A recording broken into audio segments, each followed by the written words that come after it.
पतले बालों में वॉल्यूम किसे नहीं चाहिए, है ना। सबसे पहला कंसर्न हमारा यही होता है कि मेरे बाल पतले हैं, इसमें थोड़ा वॉल्यूम आ जाए, मूवमेंट आ जाए। लेकिन ऐसी कौन सी टिप्स हैं जिनको फॉलो कर सकते हैं to get volume without damaging your thin hair. आज की वीडियो में शेयर करने वाली हूँ 5 tips for thin hair, so stay tuned till the end. So tip number 1, do not wash your hair very often. हफ्ते में कितनी बार आप अपने बालों को शैम्पू करते हो? रोज़ाना शैम्पू करते हो या ऑल्टरनेटिव डे पे या 3 से 4 दिन बाद या हफ्ते में एक बार? अगर आप रोज़ाना अपने बालों को शैम्पू कर रहे हो तो उससे आप अपने स्कैल्प को ओवर ड्राई कर सकते हो, विच कैन कॉज डैमेज। तो पतले बालों में वैसे ही बाल थिन होते हैं, कमज़ोर होते हैं, तो उसमें रोज़ाना शैम्पू जो है वो अवॉइड करना चाहिए। रोज़ाना शैम्पू करने की सिचुएशन क्यों आती है? क्योंकि ज़्यादातर क्या होता है कि पतले बालों में जैसे ही बाल थोड़े से भी स्टिकी होते हैं तो एकदम फ्लैट हो जाते हैं, चपटे हो जाते हैं और हमें लगता है कि हाय चिपचिपा लुक आ रहा है बालों में, एकदम अच्छे नहीं लग रहे बाल, तो चलो शैम्पू कर लेते हैं। And to maintain that fluffy volume look, रोज़ाना अगर आप शैम्पू कर रहे हो तो एक तरह से आप अपने बालों में डैमेज कॉज कर रहे हो। तो सबसे पहली चीज़ जो आपको अवॉइड करनी है, रोज़ाना शैम्पू करना कम करें। हफ्ते में 2 बार, हफ्ते में 1 बार, 3 से 4 दिन बाद, इस तरह का कुछ रूटीन सेट करें ताकि आपको कम से कम बालों को शैम्पू करना पड़े। भाई बालों में ऐसी सिचुएशन आ ही क्यों रही है कि आपको हर दिन अपने बाल शैम्पू करने पड़ रहे हैं? क्या आप सही शैम्पू और कंडीशनर या हेयर केयर प्रोडक्ट यूज़ कर रहे हो? So tip number 2 is to select your hair care routine product properly and according to your hair type. So पतले बालों के लिए जितने भी हाइड्रेटिंग, इंटेंस हाइड्रेशन वाले प्रोडक्ट हैं, ये बालों को स्मूथ तो करते हैं लेकिन ये आपके बालों में एकदम फ्लैट लुक भी ऐड करते हैं। शैम्पू हो गया, कंडीशनर हो गया जिसपे हाइड्रेट लिखा है, इंटेंस हाइड्रेशन लिखा है, इन प्रोडक्ट से थोड़ी सी दूरी बना लें और अपने लिए वॉल्यूमाइजिंग शैम्पू या कंडीशनर सिलेक्ट करें। लंबे समय तक मैंने डव का इंटेंस रिपेयर शैम्पू जो है वो ट्राई करा है, सजेस्ट भी करा है, but I have notice that now, जब मैंने अभी पिछले 2 महीने से अपना शैम्पू चेंज करा, दैट डव वाला shampoo was making my hair smooth hydrated, but उससे क्या होता था, मेरे बालों में एक वजन ऐड ऑन हो जाता था जिससे कि मेरे बालों का नेचुरल जो मूवमेंट है वो भी मर जाता था और मुझे खुद को ऐसा लगता था कि हर दूसरे दिन या हर तीसरे दिन मैं अपने बालों को शैम्पू कर लूँ, otherwise my hair they just fall flat. आप यहाँ पे आज देख ही रहे हो, हल्का सा आपको वॉल्यूम दिख ही रहा होगा मेरे बालों में।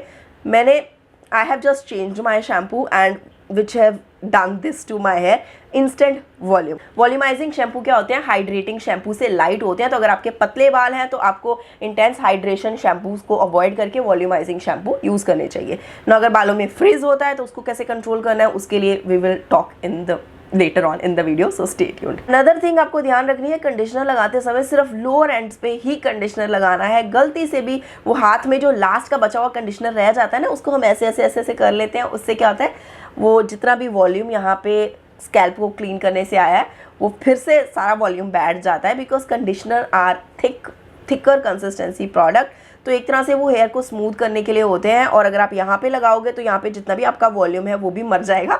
कंडीशनर अप्लाई करने से बाल एकदम नीचे बैठ जाएंगे। So just don't do that. Now tip number 3, shampoo conditioner करने के बाद अपने बालों को फर्स्ट ऑफ ऑल या तो आप एयर ड्राई होने दें। बालों को आप फ्लिप करके नीचे की तरफ जस्ट हल्का हल्का जेंटली मसाज कर सकते हो, just like this, so that there is enough volume in your scalp area. और अगर आप ब्लो ड्राई करोगे तो उससे और ज़्यादा बालों में वॉल्यूम बढ़ता है।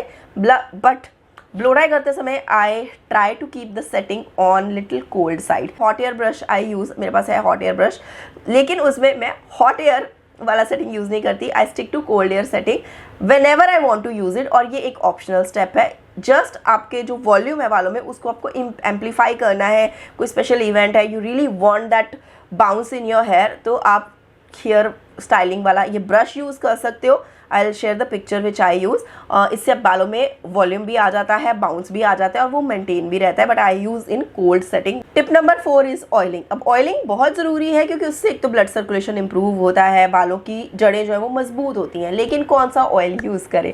अगर आपके बाल पतले हैं, थिन है, बालों में वॉल्यूम नहीं है, तो आप लाइट कंसिस्टेंसी का ऑयल यूज़ कर सकते हो, जिसमें कि ऑलिव ऑयल और एलमंड ऑयल, ये दोनों ऑयल ऐसे हैं जिनकी कंसिस्टेंसी लाइट होती है। अब लाइट कंसिस्टेंसी ऑयल यूज़ करने का क्या फ़ायदा है?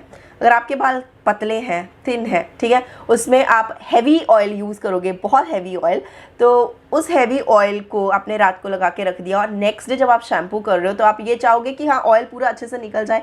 अब उस ऑयल को अच्छे से रिमूव करने के लिए आप हो सकता है डबल क्लिनजिंग करो, 2 बार बालों में शैम्पू लगाओ या 3 बार शैम्पू लगाओ, राइट। उससे एक्सेसिव स्कैल्प ड्राइनेस हो सकती है। एक हल्का ऑयल यूज़ करो ताकि जब आप शैम्पू करो तो एक ही बार में वो ऑयल जो है वो पूरा आपका निकल जाए और इससे बालों में जो नेचुरल शाइन ऐड होती है ऑयल लगाने से वो भी मेंटेन रहेगी, लेकिन बाल जो है वो ऑयली और ग्रीसी भी दिखाई नहीं देंगे। टिप नंबर 5, फ्रिज को बैलेंस करने के लिए बालों में आप सीरम यूज़ कर सकते हो rather than using any heavy leave in conditioner products, like कोई क्रीम बेस्ड प्रोडक्ट है जिससे कि बालों में अगेन वेट ऐड होता है और बाल एकदम चपटू और फ्लैट दिखने लग जाते हैं, एकदम कोई बाउंसी मूवमेंट नहीं रहती। तो उसकी जगह पे सीरम यूज़ करो और सीरम को सही तरीके से लगाओ। जैसे कि एकदम शैम्पू करके आए और आपके बाल इंटेंस गीले हैं, उस वक्त आपको सीरम नहीं लगाना चाहिए। वाई? बिकॉज आपके बालों में ऑलरेडी इतना मॉइस्चर होता है, उस वक्त आपको समझ में नहीं आता कि कितना सीरम लगाना सही रहेगा। अगर आप 2, 3, 4 पंप लगा रहे हो, फिर आपको लग रहा है नहीं पता नहीं ये सीरम इतने सीरम से बाल जो है वो मैनेजेबल होंगे कि नहीं होंगे, थोड़ा सा और लगा लूँ, थोड़ा सा और लगा लूँ, और इस थोड़े थोड़े के चक्कर में आप बहुत ज़्यादा इंटेंस या ज़्यादा सीरम बालों में ऐड ऑन कर सकते हो, which can again gonna kill the whole bounce and the movement in your hair. तो ये गलती ना करें, सीरम सही तरीके से लगाएं। या तो अपने बालों में जितना भी एक्सेस पानी है ना उसको ड्राई आउट हो जाने दें, सूख जाने दें, और फिर आप थोड़ा सा हाफ पंप और 1 पंप 2 से 3 ड्रॉप सीरम की सिर्फ लोअर एंड्स पे अप्लाई करो। और अगर यहाँ पे आपको वॉल्यूम चाहिए तो आप यहाँ पे सीरम जो है वो स्किप कर सकते हो। लास्ट में एक बोनस टिप, अगर आप हमेशा से अपने बालों को एक ही तरीके से स्टाइल करते आए हो, then this is a peak time you should change the way you style your hair। तो जब आप एक ही तरह का पार्टीशन, एक ही तरह का स्टाइल बनाते रहते हो तो भी आपके बाल उस पोजीशन में सेट हो जाते हैं and they started to look flat. तो अगर आप उसमें थोड़ा वेरिएशन दोगे, हल्का सा पार्टीशन चेंज कर दोगे, थोड़ा अपना हेयर स्टाइल बनाने का तरीका बदलोगे, तो उससे भी बालों में एक बाउंस आता है and it does feel like कि हाँ there is some volume in your hair. So girls, ये था आज का वीडियो जिसमें मैंने आपके साथ 5 टिप्स शेयर करे हैं थिन हेयर के लिए, जिससे आप बालों में इंस्टेंट वॉल्यूम भी ला सकते हो without damaging your hair as well. I hope कि ये वीडियो आपको पसंद आई होगी, हेल्पफुल लगी होगी। If you think so then इसको लाइक और शेयर ज़रूर कीजिएगा। That's all for this video. Thank you so much for watching. Love you all. Bye.